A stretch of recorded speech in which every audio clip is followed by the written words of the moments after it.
पैरों पर कुल्हाड़ी मारना कोई उत्तराखंड जैसी सरकारों से सीखे।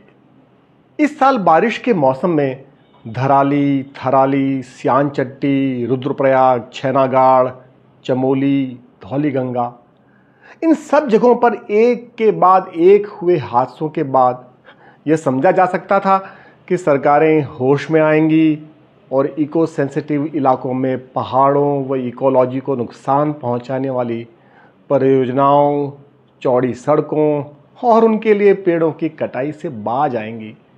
लेकिन ऐसा कतई नहीं है। यह वह किस लालच में और किस मनोदशा में कर रही हैं, यह समझना मुश्किल है। उत्तराखंड सरकार के अधीन काम करने वाले राज्य के वन विभाग ने उत्तरकाशी जिले में भागीरथी इको सेंसिटिव जोन में नेताला बाईपास को मंजूरी दे दी है, जबकि न तो स्थानीय लोग, न स्थानीय प्रशासन और न ही स्थानीय जनप्रतिनिधि इस बाईपास को बनाने के पक्ष में हैं।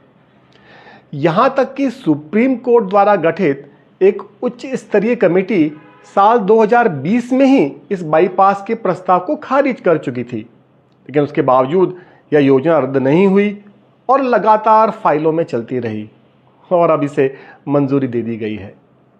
इसके लिए 17.5 हेक्टेयर के वन इलाके को डाइवर्ट किया जाएगा, यानी जंगल को सड़क में तब्दील करने के लिए अब तक अछूते रहे जंगलों में करीब 2750 पेड़ काटे जाएंगे, जिनमें ज्यादातर देवदार के हैं।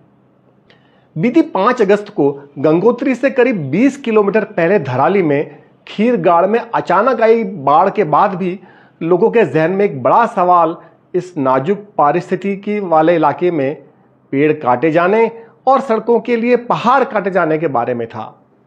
नेताला बाईपास से 70 किलोमीटर आगे ही धराली है। इस गंगोत्री हाईवे पर उत्तरकाशी जिले में चुंगी बड़ेसी से भैरव घाटी तक 5 चरणों में सड़क चौड़ी करने की योजना है।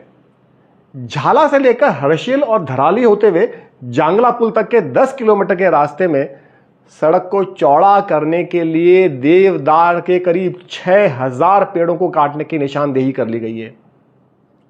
अंदाजा लगाया जा सकता है कि जो इलाका पहले ही इतनी तबाही देख रहा है, उसको और विनाश की तरफ धकेला जा रहा है।